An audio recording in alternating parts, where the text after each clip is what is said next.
आइए सर। हम लोग का एक रिडेम्पशन ऑफ प्रेफरेंस शेयर का एक क्वेश्चन है 2021 का। ठीक है, तो इसमें बोला क्या है, इसमें बोला है 10,000 इक्विटी शेयर 10 रुपीज़ ईच करके 1 लाख रुपया हुआ। प्रेफरेंस शेयर्स कैपिटल जो हम लोग 10,000 जो प्रेफरेंस शेयर्स आपको दिया 10% करके 1 लाख रुपये, जिसमें माइनस किया हुआ calls in arrear. Redemption preference share में एक कॉन्सेप्ट है, जितना आपको पेमेंट हुआ रहेगा यानी जो पेमेंट किए रहेंगे उन्हीं को रिडीम किया जाएगा। जो लोग पैसे नहीं दिए उनको रिडेम्पशन नहीं मिलेगा, उनका तो प्रॉफिट कर लिया जाता है। ठीक है, तो आप लोग का जो क्वेश्चन में जो रहेगा, आपका क्वेश्चन में यहाँ पर 1,000 प्रेफरेंस शेयर्स वाले लोग थे जिनका फेस वैल्यू 100 रुपये करके था, तो 1 लाख रुपया हुआ था। तो मतलब प्रेफरेंस शेयर वहाँ पे थे 100 से प्रेफरेंस शेयर वाले लोगों ने पैसा नहीं दिया 100 रुपये करके, तो कितना होगा आपका 20 रुपये करके उन्होंने दिया था। 20 रुपये जो दिया था तो 2,000 रुपये इनका जो है, इनका पेमेंट करना बाकी रह गया था। 100 शेयर्स का 20 रुपीज़ आपका देना बाकी रह गया, तो 2,000 रुपये 98,000 आपका बाहर दिख रहा आपका। ठीक है, बट हम लोग जो यहाँ पर प्रेफरेंस शेयर वाले लोग जो खड़े हैं, अल्टीमेटम प्रेफरेंस शेयर वाले लोग कितने खड़े हैं, 900 लोगों को हम लोग यहाँ पर पैसा देंगे। और 900 लोगों को जो पैसा देंगे वो हम लोग 10% एक्स्ट्रा करके इनको देंगे। तो 900 इंटू फेस वैल्यू कितना होगा, 100 रुपये, मतलब 90,000 रुपये इनका ये होगा।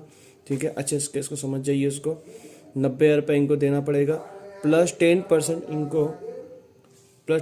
इनको प्रीमियम जो हम लोग देंगे, तो 90,000 के ऊपर ही आप 10% मारेंगे, 9,000 रुपये। क्लियर है बातचीत।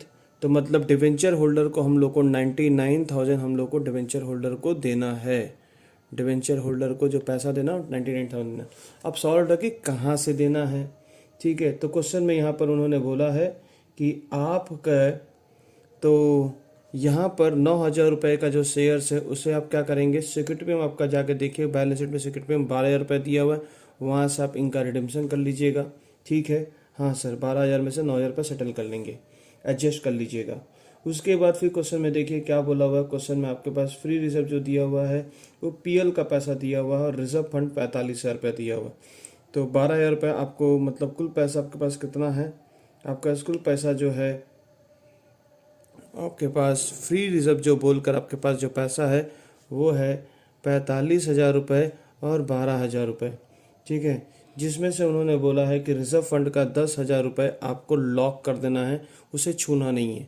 तो मतलब फ्री रिजर्व का तो 35,000 ही रह गया। ठीक है, 35,000 रुपये रह गया। क्लियर है बाबू, समझ आ गया। और क्या किया इस क्वेश्चन में, यानी फ्री रिजर्व के पास असल में बोला जाए तो 47,000 है, ये पीएल का पैसा और रिजर्व फंड का पैसा।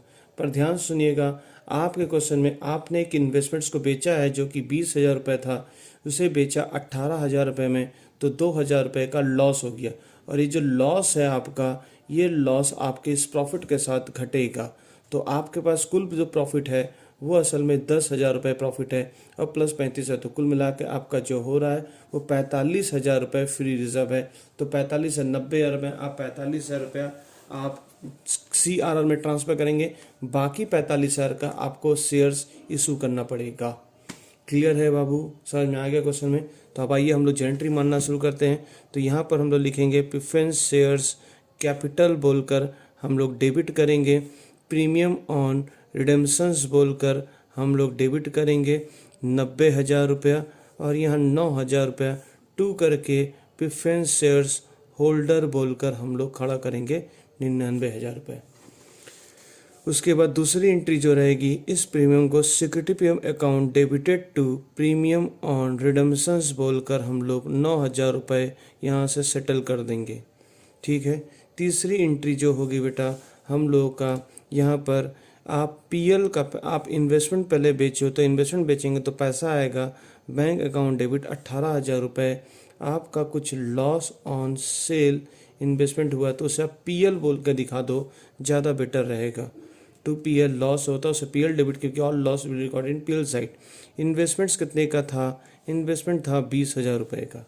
ठीक है, तो ये तो हम लोग इन्वेस्टमेंट बेच दिए, और यही 2,000 रुपये का लॉस आपका जो पीएल था फ्री रिजर्व था, उससे आपका 2,000 रुपये सेटल होकर 10,000 रुपये आपका फ्री रिजर्व हो गया। चौथी एंट्री जो रहेगी, यहाँ पर एंट्री क्या करेंगे, बीइंग इन्वेस्टमेंट सोल्ड। ठीक है, या नरेशन लिख लीजिएगा। और यहाँ पर फिर क्या करेंगे हम लोग, पीएल अकाउंट से 10,000 रुपये हम लोग वहाँ से ट्रांसफ़र कर सकते हैं।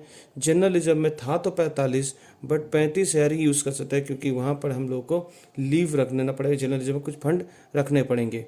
ठीक है, CRR बोलकर 45,000 रुपये का हम लोगों ने क्रिएट कर दिया, बीइंग CRR क्रिएटेड। चलिए सर, ये हो गया।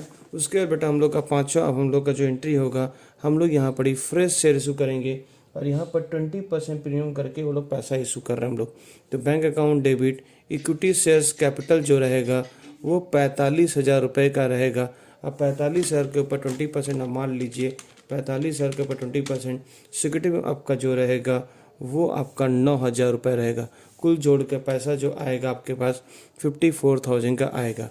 जब ये हो जाए, सेक्शन 55 का काम हो चुका है, अब आप इसमें अपने प्रेफरेंस शेयर्स होल्डर को पैसा दे दीजिए टू बैंक अकाउंट बोलकर 99,000 उन्हें दे सकते हैं आप। ठीक है सर, चलिए सर, थैंक यू।